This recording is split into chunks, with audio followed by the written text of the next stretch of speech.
Hi, I'd like to welcome you to a video about linear programming. I've taken the word problem associated in this video from algebra.com. The specific URL is posted. More examples are available there, and I'd like to talk through one of the examples they had slightly adapted for my own purposes. So, first, as a way of definition, linear programming is the idea of maximizing or minimizing a quantity. We usually have this happen within some limits or constraints on the variables that are used to maximize or minimize a quantity. A lot of times it is a business application having to do with maximizing profit or minimizing cost or something like that.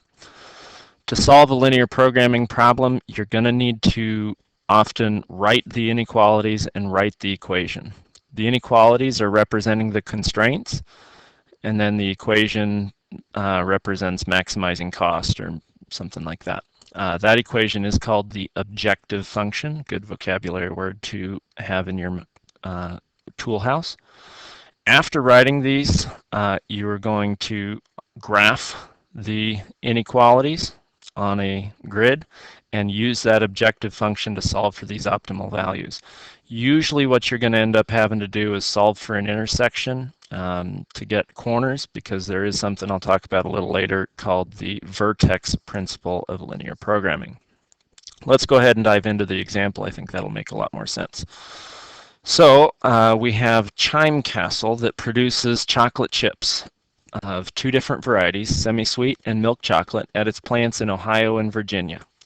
The Ohio plant produces 4,000 pounds of semi-sweet chips and 2,500 pounds of milk chocolate chips every day at a cost of $1,800, where the Virginia plant produces 1,500 pounds of semi-sweet, 8,000 pounds of milk chocolate at a cost of $2,500. Okay, now those all probably will end up being useful information bits for me, so I'll keep track of those.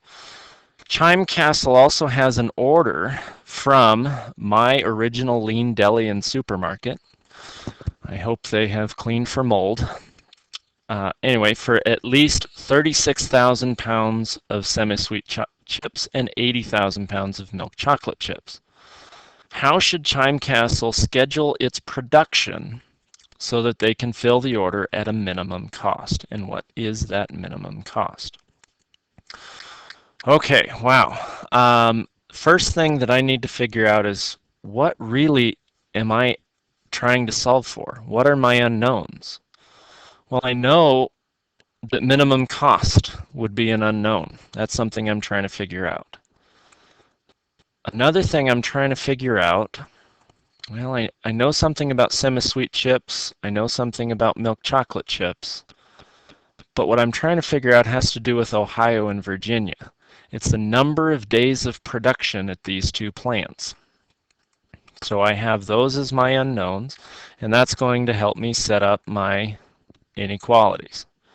So I'm going to let x equal the number of days of production at the Ohio plant and y equal the number of days of production at the Virginia plant.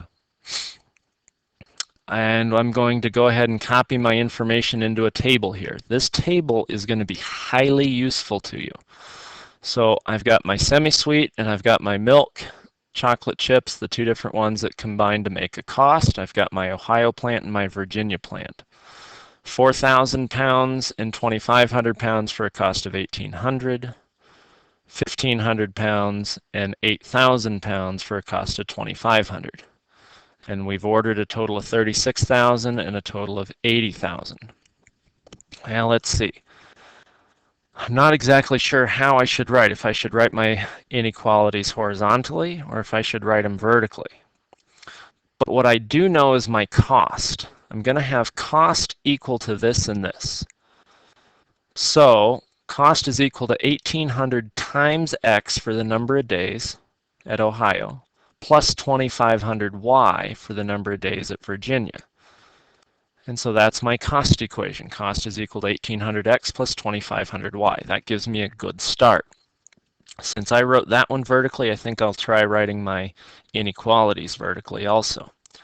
So my constrained inequalities, well, I know I have to have at least a positive or zero value for the number of days of production at both Ohio and Virginia, so I can start there. And it is important to have those in there. I also would say that 4,000 times the number of days of production plus 1,500 times the number of days of production would have to be at least 36,000 pounds to meet the order. Okay, well that makes sense. And following that same thing, to make the 80,000 pound or more order, I would have to have 2,500x plus 8,000y to equal 80,000. Okay, you'll notice here that the key was getting this table into writing those good inequalities. Once I have these inequalities, I can do some things with them, and that's not too difficult. So, set up my graph here, days of Ohio plant operation and days of Virginia plant operation on my x and y axes. And I've got the equation 4,000x plus 1,500y is greater than or equal to 36,000. I want to graph this. Well, of course, I'll treat it like an equals for a little while, and I'm going to go ahead and simplify it. I can have a common factor of, we'll say, 1,000 on each side, just to get the numbers into more familiar frame. 4x plus 1.5y is greater than or equal to 36. And so my x-intercept happens when y is 0. So 4x is 36, which means x is 9. And my y-intercept happens when x is 0, which would be 1.5y equals 36. And so y would equal 24. Okay, so then I have an equation that I can go ahead and graph. I plot the 24, and I plot the 9, and I draw the line in between them, and that's my constraint inequality. And since I'm greater than, I'll be shading up here. I'm going to go ahead and save my shading for a little while because I'm also shading another one. My second equation is 2,500x plus 8,000y is greater than or equal to 80,000. Again, I'm going to divide by the common factor of 1,000 to get my numbers down into more familiar range. And so I have 2.5x plus 8y greater than or equal to 80. Solving, I get my x-intercepts and my y-intercepts. And I use that to, again, plot my function. Okay, and so there's my second inequality. And again, it's greater than or equal to, so I'm shading in this region up here, and I'm going to go ahead and shade that. That's my feasible region. You'll notice I stopped also over here because I know that x has to be greater than 0. And I stopped right here because y has to be greater than 0. So I'm all in this region. I don't get into the second quadrant or the fourth quadrant. All right, so I have those graphed. Those are my intercept values. And as I mentioned, we need this point here, the intersection point, so that we can test the corners. Okay, so the intersection, I'm going to use equality for these rather than inequality, and I'm going to use elimination. So to eliminate, I need either x or y to be the same. I'm choosing to make x the same, and I'll multiply this red equation by 5 to make the x coordinate or x constant be 20. And I'll multiply the green inequality or equation by 8 in order to make that x quantity 20. Now that I have 20 for both of them, I can use elimination by subtracting, and I'll subtract the original red equation from the original green equation. And so subtracting 20x, subtracting 7.5y, and subtracting 180, I get those values and I end up with 56.5y is equal to 460. Solving that out, that gets me at y is about 8 14/14. And substituting that value in, I did go ahead and use the exact value using my calculator. and I finished the solution with x is about 5.95. Well, given what I'm looking for, I think a whole number solution would be a reasonable approximation, so I'm going to go ahead and say 6 and 8. Okay, so my intersection is about 6, 8, and I want minimal cost occurs at one of these vertex points, so I'm going to substitute them into my cost equation. You'll remember is 1800x plus 2500y.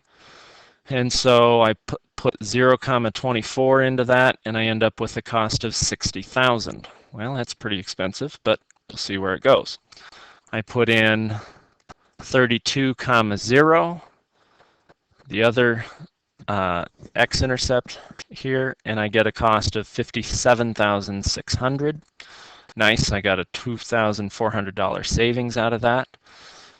And I test my last region, which is 6, 8, the intersection, and I get a cost of 30,800. A savings of almost 30,000 off of my original, and a savings of almost 27,000 off of this option. So clearly this intersection point is the best one, and my math has been quite useful. So the minimal cost will be 6 days at Ohio and 8 days at Virginia for the plant operations there. Okay, and then that minimal cost is 30,800.